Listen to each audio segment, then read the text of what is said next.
During the American Football Coaches Association convention, unbelievably long name, there was a proposal that would allow players to participate in up to 4 games without losing their redshirt status. Now this thing got unanimous support, is gonna be voted on in the spring, and will likely find its way into the actual college football rule book for 2018. Me, I like the rule. It gives coaches added depth and helps keep those true freshmen engaged, because now they know they have an opportunity to get into the game. Even if they're not an immediate starter, they can still feel like a part of the team, get a little bit of playing time, and not lose their red shirt. Superstar moving on to the NFL, no upside to playing a bowl game? Cool, let's get that freshman in here. Let him get some experience in a big game. Let's get a little bit of a preview for next year, and he doesn't lose his red shirt. It's perfect. But anyway, reading up on this got me curious. Where did the concept of a red shirt first appear? Like, where did it even come from? And I assume some genius coach or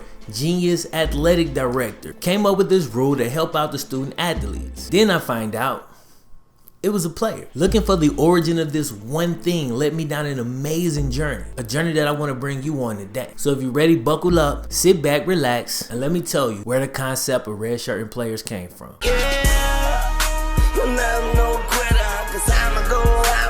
I'ma go get her.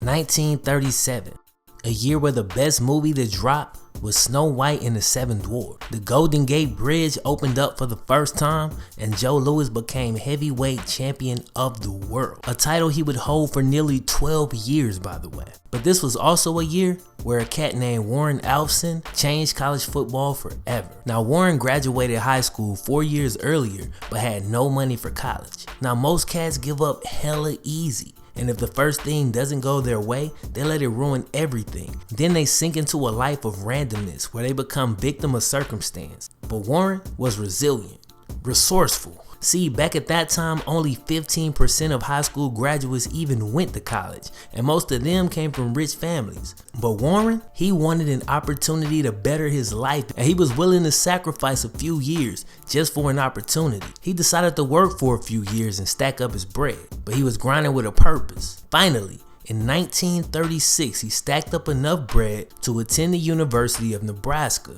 Now, Warren had no intentions of playing football, but his homeboy Jerry Leno, who was a quarterback for Nebraska, actually talked Warren into going out for the team. Now, at the time, freshmen weren't even eligible to play on the actual team in college sports.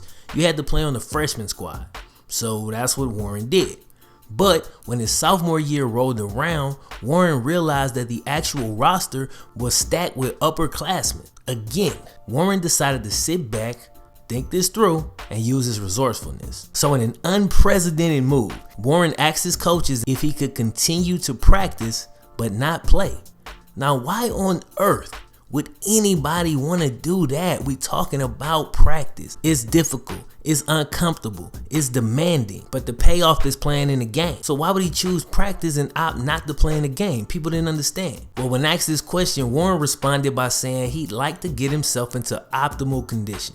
And also he wanted to wait for some of those upperclassmen to graduate, give him a better opportunity to get on the field. He figured there was no point in wasting a year eligibility if he wasn't going to have an opportunity to play. It was absolutely genius. The school granted Warren's request. Now the next time he went to practice, the coaches gave him a University of Nebraska jersey with no number, thus the term redshirt. And Warren's year of conditioning made sense on more than one level, because this was the era of one platoon football, aka Iron Man football, where you stayed on the field for offense and defense. The next year, our boy Warren will become the starting offensive guard, and he started at linebacker on defense. He ended up being a 3-year starter, an all-conference player, and in 1940, which was his last season in college, he became a first-team All-American. He was able to accomplish all of that in a situation where most people would have never gotten into school in the first place. They wouldn't have had the discipline and the foresight to save up their money to go into college. But that wasn't all. Warren then got drafted into the NFL. He went in the 16th round and earned NFL All-Rookie status. Now at this point, Warren has accomplished a ton, but there's more. See, his NFL career was cut short due to World War II. Turned out Warren had enlisted in the Navy when he was in college. So bam, he had to go off and fight in the war.